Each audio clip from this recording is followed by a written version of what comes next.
Africa Media Live TV. Kindly subscribe to our YouTube channel to get updated on the trending gist, latest news all over the world. Like our page, subscribe, and share with friends. Thank you. Let me go now. Why you got me? No, we're not feeling there too long. Let's go. Okay, sorry. Sorry.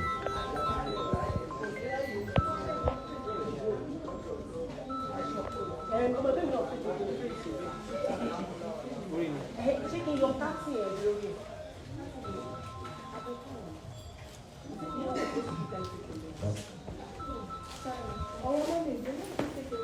Wow, see beautiful cake. Wow. Where is this? Happy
Uncle Femi, thank you.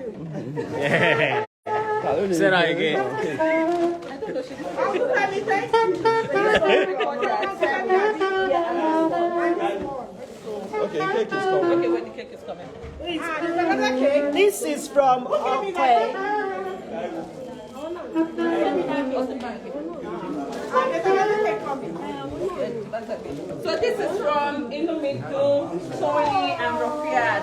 They love you very much also.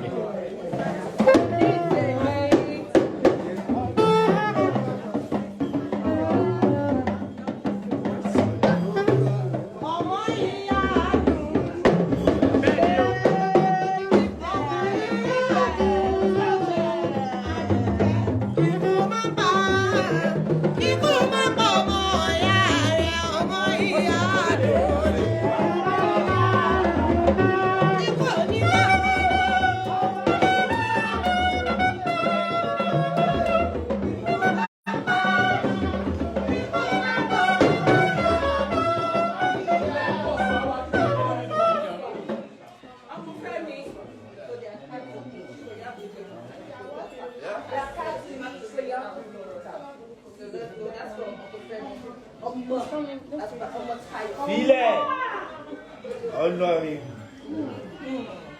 I'm not tired. The love of my life. The mother of my children. Oh, my Lord, you mean a lot to me on this day. I give thanks to Almighty Allah for making you mine. Please use this 500. We did not hear that part, yo. 500,000 for shopping.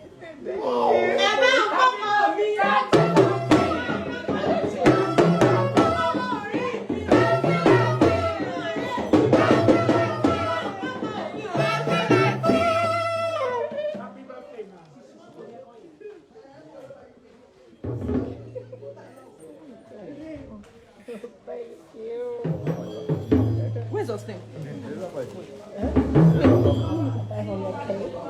Just 500K for shopping. There's accounting outside. No, I don't have. Uncle Femi has spent plenty money, yo. Hey, Jesus. Uncle Femi has spent millions. Unofficial paparazzi, please give us space now. No, you are part of it. Unofficial, I said. Yeah. Ah. Oh yeah, shiki. Okay. Uh-huh. This 500K. This is another one. Well, thank you for loving me. See for that.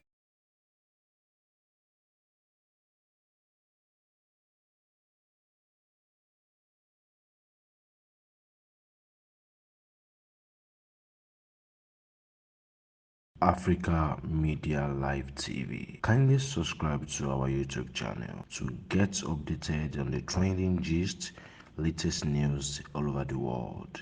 Like our page, subscribe, and share with friends. Thank you.